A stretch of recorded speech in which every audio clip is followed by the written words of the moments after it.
Hey, Hi. everybody. Okay, hold on 1 second.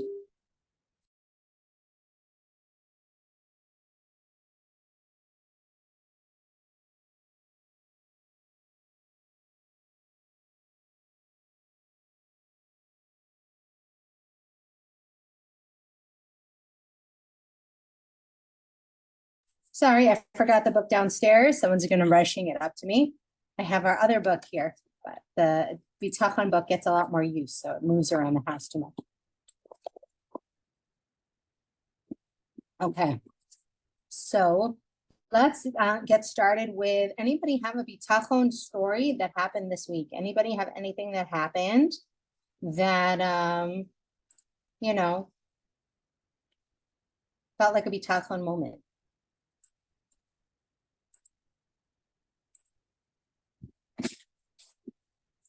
Hello? Hello. Okay, anybody have a Bitachon moment they want to share this week? Nope. Okay. Sounds good. So we were on page 15 in the introduction, and we were to talk about someone who's strong in his trust is superior to the alchemist. And we talked about how an alchemist isn't really an alchemist, it's a counterfeiter, it's fantasy land. So we're going to go enter fantasy land and we're going to debunk the fantasies that our brain creates that distract us from having bitachon in the moment and build self-awareness. That's fantasy land. This is reality, right? And we know we're such a visual culture. We've seen so many movies. We've read so many books. Like, as Shlomo Melech said, there's nothing new under the sun. Also here, we get caught up in the universality of the themes of movies because there's truth in all of that. And at the same time, we're manipulated by it to believe in a fantasy that can steal from us our appreciation, our gratitude, our acceptance of what is, because it's not meeting expectation in our subconscious, right? Can all relate?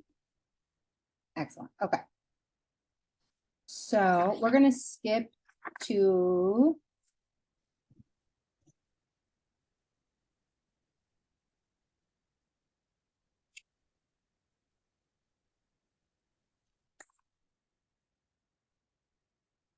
interesting. Okay, so the first way in which a person is superior to the alchemist is that an alchemist needs specific materials for his work and cannot complete it without it.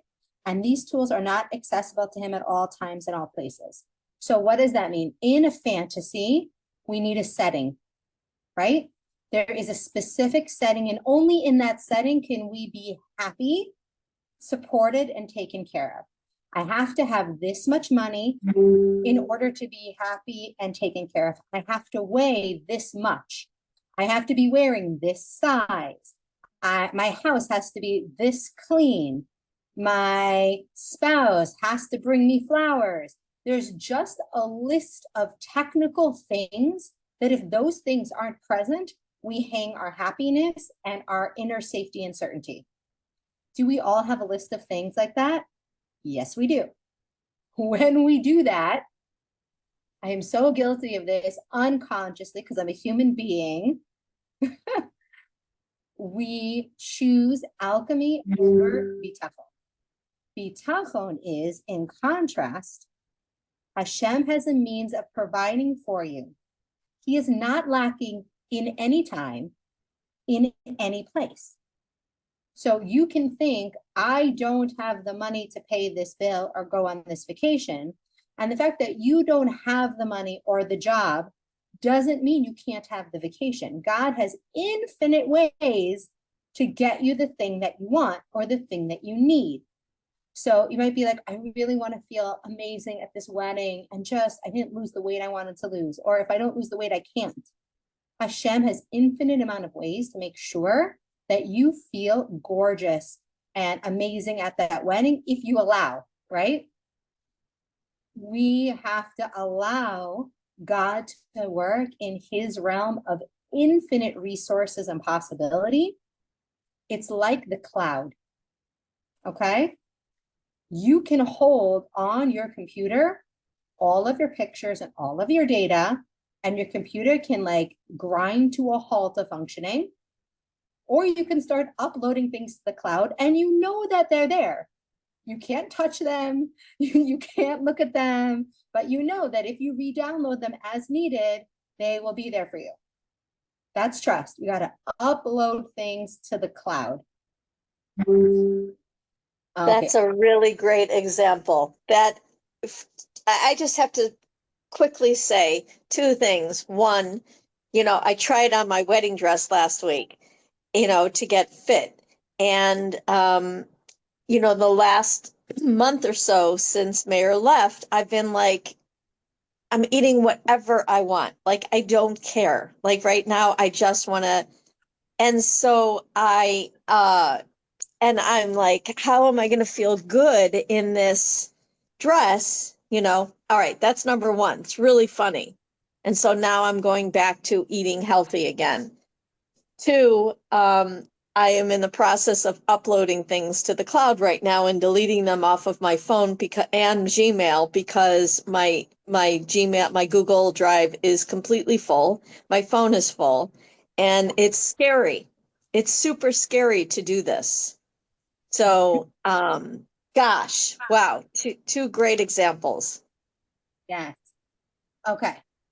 So I'll give you guys, if you're up for, I did visualization for myself today because I'm going to be really vulnerable, honest with you guys. I told you, and like Sheila Meet's been doing this too.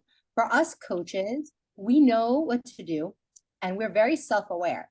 So when we're having feelings that we're struggling to accept, we know what we would tell ourselves as our client, but it's not as emotionally valid because it's coming from your own voice.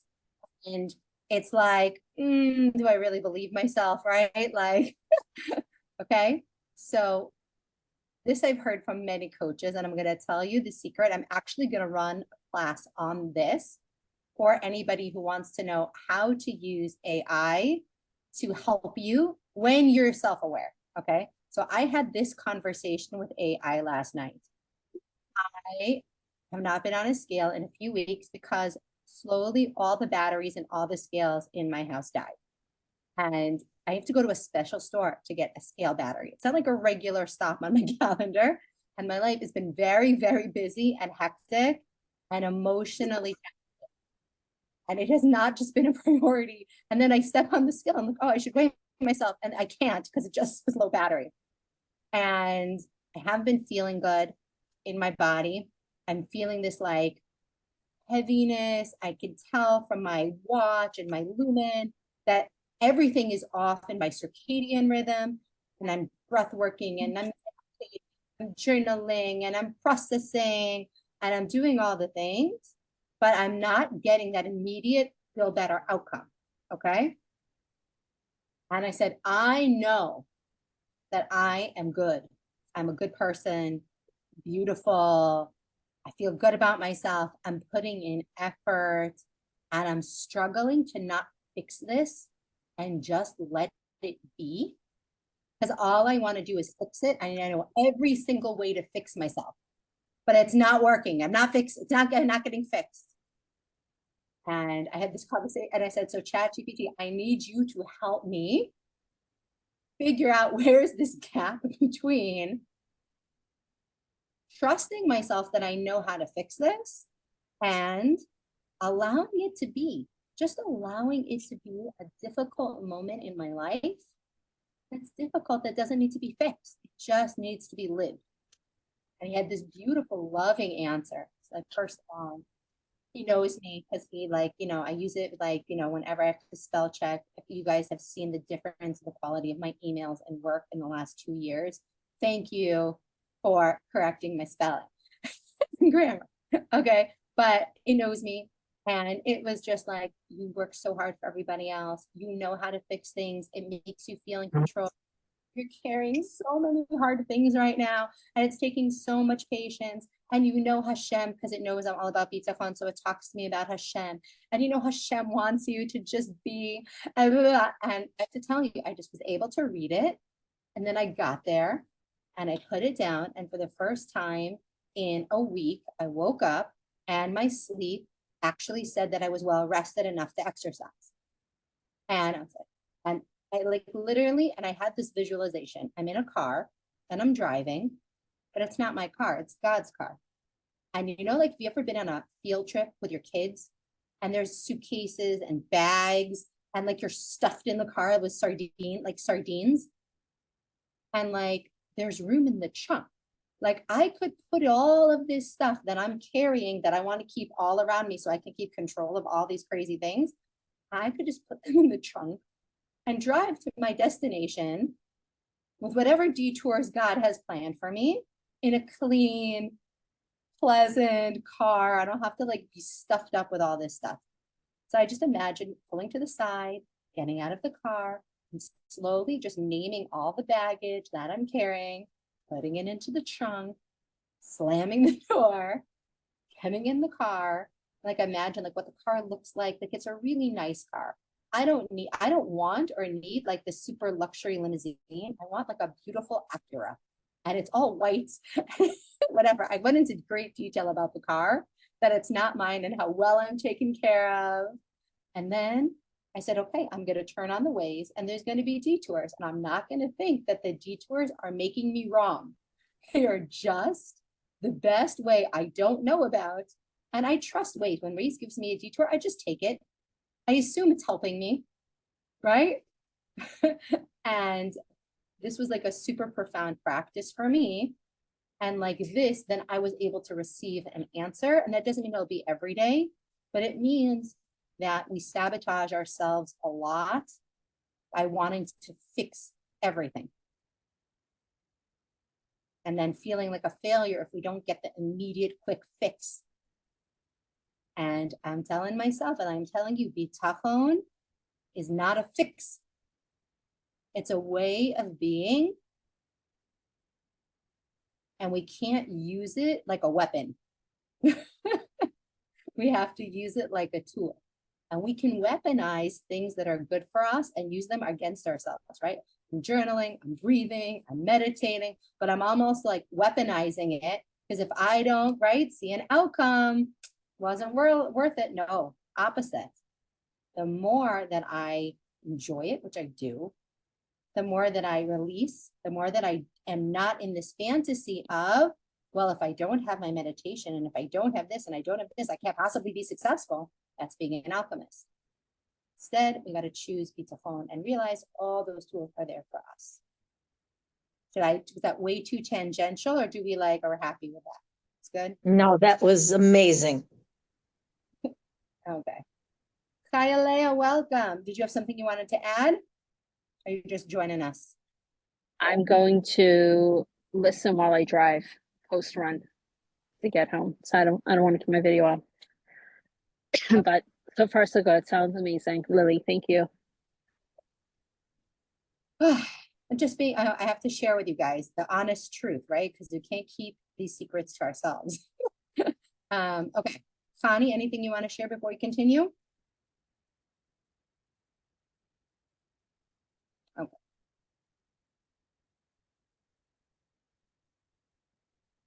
Hold on, I can't hear you. You have to unmute.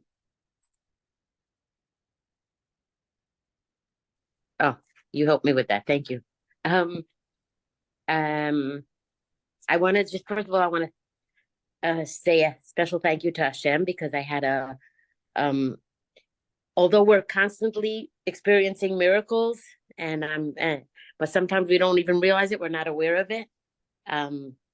But just every breath we take is a miracle. And I'm very thankful. This past week, I was crossing the street and I wasn't crossing at the crossroad. I was crossing between the cars. I had a whole bunch of bags crossing from the grocery, which is straight across the street from my home. And I was rushing and all of a sudden I hear a short stop. It was a motorcycle. And I didn't think to look because it was like such a narrow space, you know. I didn't think, and I wasn't thinking about a motorcycle. I thought a car's not going to fit in here. So I'm just rushing home. And he short stopped me, swerved, and he missed me by 1 inch. And I'm so thankful. And I the first thing I did when I came home, I put down my bags, is I opened up the tail lamp and I said, thank you to Hashem. And so we all have to be aware and realize that even if we're not experiencing something crazy, you know, but every moment Hashem is guiding us and watching us, and it's all for the best. So just wanted to say thank you in public again. Beautiful. Yeah. Amazing. Okay, so now let's do number 2. So we said number 1. Sorry, I have to leave. I took some Champistim on the way, Okay. and they wanted to go to Meron, to Rashbi. Very So nice. I took them there, and I thought, well, if I'm here already, I'll get out and say a few words to Hashem. So Right. I'm going to leave you. Thank you. Bye. That's where my son went to yeshiva, right there across the street. Oh, Okay. really? Really mine. Bye. Okay, good luck, Davin, for us all. Thank you. So now we're going to second way that a person with bitachon is better than an alchemist or a counterfeiter or somebody like that. Okay. He has actions and procedures in order to produce silver and gold, and he cannot reach his goal without them. Additionally, it's possible that the fumes and smoke he inhales cause him to die as a result of working continuously and spending long amounts of time toiling with them day and night. Okay, so what's this guy doing in modern terminology, right?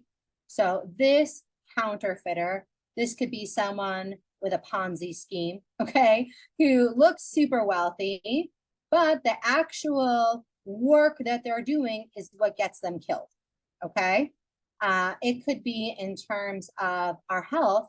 It could be somebody who is on a crazy restrictive diet, looks amazing on the outside, but it's the actual diet and the restriction and the not good way she's caring for her body that ends up killing her. We see a lot of people in the world and they look like there's outside success in an area, but because they're going about it in a not good way, that ends up being the thing that gets them, right? There are people, narcissists, who manipulate people and they look like they have everybody doing what they want, or lots of friends, or whatever it is, but actually that's what is their destruction. Conversely, someone who has trust in Hashem is secure from any mishap in the present and feels secure that no bad will happen to him in the future, because he believes that anything that happens to him is from God and will therefore be a cause of joy and happiness. His sustenance will come to him in a restful, calm, and peaceful manner. So, if we trust that we are not seeing results at work, let's say our investments fail, okay? If we have bitachon, we know that that failure is setting us up for a stronger comeback. We know that it's leading us through the steps. One of my favorite stories is the Pop Sanity. If you know that company, Pop Insanity, it's like this popcorn company that sells flavored popcorns. And the company started by this guy who had a cafe. And the cafe and catering business, and it collapsed and he went bankrupt. And all he had left after his bankruptcy was a cotton candy machine and a popcorn machine. And it's his daughter's bat mitzvah. And they have no money. And so they decide they're going to throw the party at home and they're going to do some kind of thing. And he's going to take the flavored sugar from the cotton candy machine that he has left. And he's going to add it to the popcorn machine with the popcorn. And they're going to have a popcorn party. And all the kids go home raving to their parents about this popcorn. So the parents start asking if they can order it. So he starts selling popcorn out of his house. He starts in a few little shops. Somehow somebody on the Oprah show tastes his popcorn at one of these little things, and it goes on her 100 favorite things for Christmas list. Needless to say, they sell out. They become, over the next 5 years, a huge company with their popcorn, in stores across the country. It all started because his business went bankrupt. That's how someone with Bitachon handles a setback. So also in our health, living it. Sometimes the stuff that we know, it's not something to be fixed. It's something to grow into.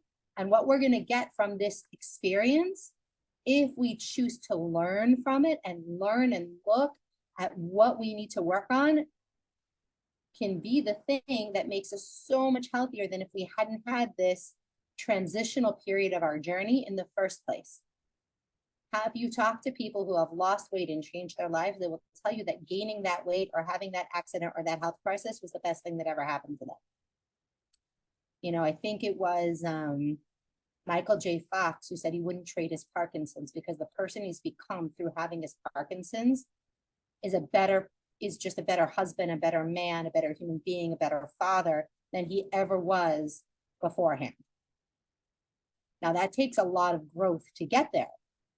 But it's what he's talking about here. Somebody who everything looks good on the surface, but it's silently killing him, versus somebody who things have ups and downs, but it's actually building them into something incredible. The third manner in which a person has Bitachon is superior to an alchemist. The alchemist has to be secretive towards others out of concern for himself. Due to his fear, he's not able to confide with others and receive advice to be successful, right? How many people allow their status and their ego to not allow them to ask for help, right? People end up in drug addiction. They end up with terrible anxiety and depression, loneliness, because they aren't able to be vulnerable and, and trust other people enough to get help, to get advice, to get support. Competitors who can't help each other, right? There was this, also the story in New York, there was two competing ice cream companies. If you know any of the kosher brands, it was like Geffen, I think, and Fleischmann's, and they were competing ice cream companies. And one of them, their warehouse burned down. And the other company came and allowed all of their stock to be moved and housed for free in their warehouse until they could get back on the ground to their competitor. And within the next 5 years, they said Hashem blessed them with 5 times the income. Again, like, these are things that in the moment we can choose to be generous. A person with Bitachon is superior because he trusts in Hashem. And he doesn't have to tell everybody. He doesn't have to go and ask his father-in-law for a loan. He doesn't have to. He can go straight to his father and ask for help directly to the boss. He's not only left without any resources of people because he's too afraid to reach out. He can reach out to the person above the people who's going to send help through various different ways. Okay, let's do one more and then we'll discuss. The fourth manner in which a person has Bitachon is superior to an alchemist.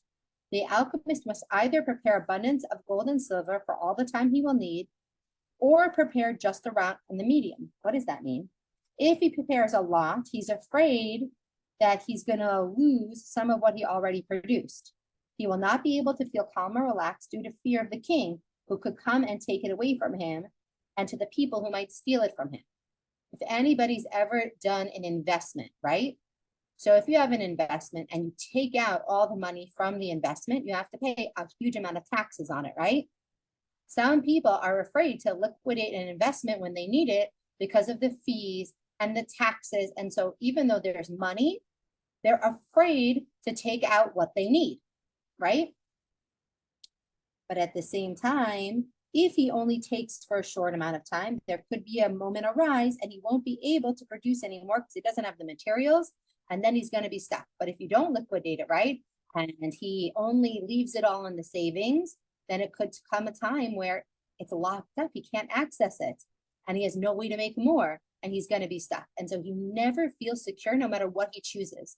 Can we all relate to feeling conflicted, whether it's in our health? Like, should I do low carb and go keto, Or should I calorie count? Or should I do this? And no matter what you choose, you're sure you made the wrong decision, right? You're never like, I made the right decision. Financially, should I do this investment? Should I spend the money? Should I save the money? Should I cut back on Pesach, or should I go, extravagant on Pesach? Should we go on vacation? Should we not go on vacation? If we don't have bitachon and we're relying on ourselves, we don't feel good about any of our choices, no matter what they are. We're so focused on the risks.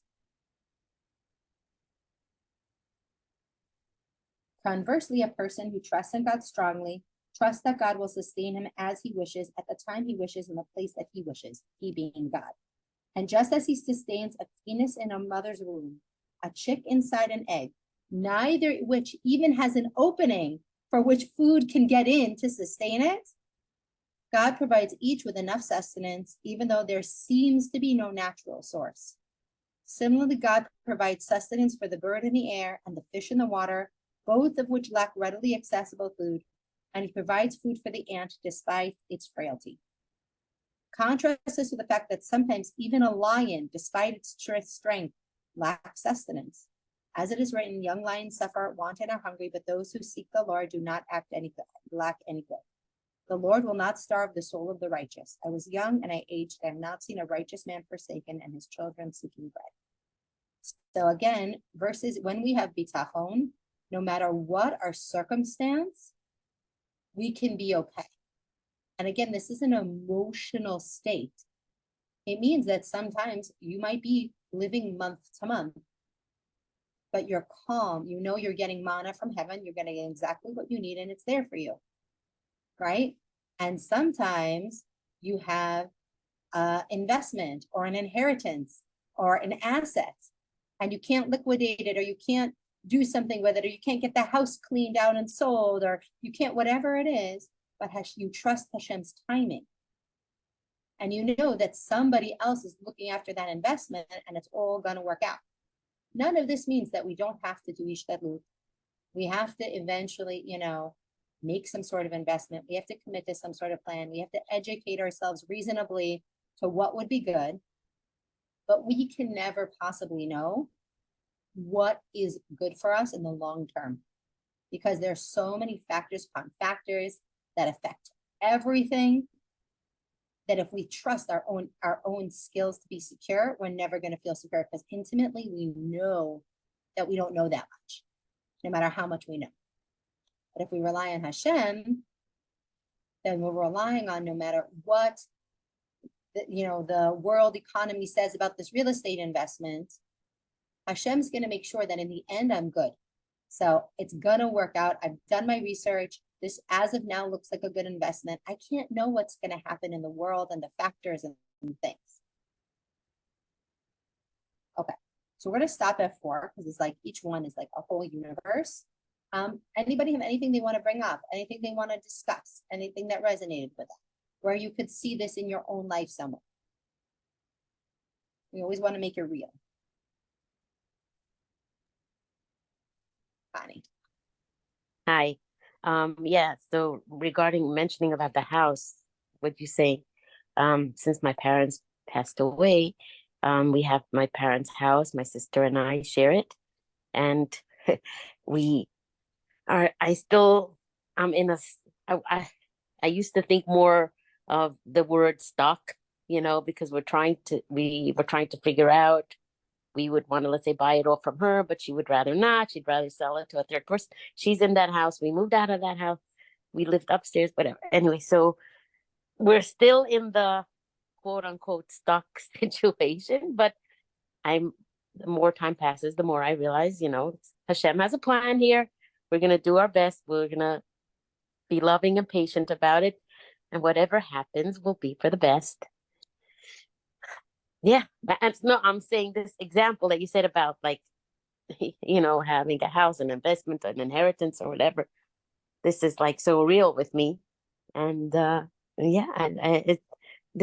guess it's a lesson. I have to learn patience more. I have to learn whatever. I mean, I don't have to give any explanation, because only Hashem knows the answer, what the reason why. But yeah, so I'm accepting it with love, and we're doing whatever we can from our end to just wait patiently and lovingly for the right thing to happen. Like we had somebody who was ready to buy the house, my sister and my sister would just have to, and they were ready to give her 6 months to move out. Like, no problem. We're not going to bother you for 6 months. You can, and they're ready to put down a down payment and all that. But and if not, if she stays on after 6 months, there's going to be penalties, and so we were afraid to sign about the penalties part because she is not ready to accept that, and because it's a lot of money to have to pay if she's not ready to make that change, and it's totally not in my control. I can't tell her, okay, move, it's so it didn't pull through because the guy didn't get the signature and all that. So it's Hashem, it's gonna happen when Hashem wants it to happen. So sometimes it's easier to accept than others, but And I know. sometimes it really takes time. Like the more Sorry? time, sometimes it's time. We allow the time to pass and we're like, oh, okay, this actually didn't hurt me. I was so afraid that I was going to be hurt by this house not selling quickly. But look, I'm okay. I'm getting taken care of in the meantime, while I'm waiting for the thing to come through, And I think definitely patience is such a struggle for us today. It's such a struggle because we always see when somebody's being successful that it looks like it came fast, because in the moment, very often the success comes fast, but the waiting, the patience is like a long time in the process. And then it was delivered, in a short period of time. Yeah, I was gonna say we're on the other end of it because we've been looking for a house now. We're renting where we are right now, and it's been a real, how do I say it? A real test on my emunah and bitachon. I'm like, okay, Hashem has the right place. We put an offer down, it got rejected, and we're looking at other things, and it's such a test for me. It's been like, okay, Hashem's really, really testing me. How am I gonna handle this situation? And it's not easy. So this is good. I'm happy to be hearing this stuff today. I need it. We should do a little like trade names and daven for each other. One to Exactly. Yes, I would love to do that. That is a great idea. But again, you see how it doesn't matter which position you're in. We're sure that our position is the most challenging, right? I know 100%. people who really struggle to put on any weight. I know one person who literally is a genetic disorder and she feels like so uncomfortable in her body and so not feminine because she has that skinny, skinny, skinny look that so many women wish they had, right? And she's so unhappy with. She just wishes she could gain weight. I know another woman who's a power lifter who really struggles to put on muscle. And she can eat and eat and eat, and she has to eat and eat like 6 meals a day. And she has to, she's not hungry, she has to stuff the food in her so that she can be a competitive power lifter. And how many people do we know on the other side, right? Who are sure that they are in the worst possible position, right? And there's no perfect space to be in. We're all in a place and time and set of circumstances that we have to navigate. And the more that we navigate it from and again, all of us are going to be in this alchemist space a lot. But it's just creating awareness, catching ourselves. Oh, I'm totally thinking like, a fantasy right now. That if this thing was not a thing, once the house sells, all my problems will go away. Once I have a house, all my problems are going to go away, right? No. Once the house sells, you have a different set of problems. Once you have a house, you have a different set of problems. Once you lose weight, you have a different set of challenges. You have maintaining it. You have all of the different identity changes and how people relate to you changes and all these other things that come along, challenges, right? And we're in this world to grow, and it's always going to be refining us in our life. It's never going to be a time where every single part of our life is easy.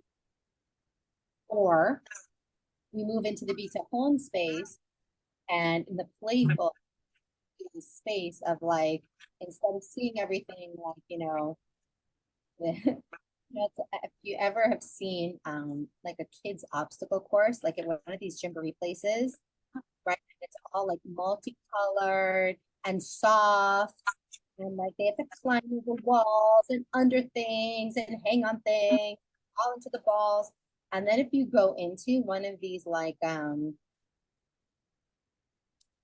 American Gladiator workout places, right? And it's all exactly the same, except it's hard concrete floors and like, okay.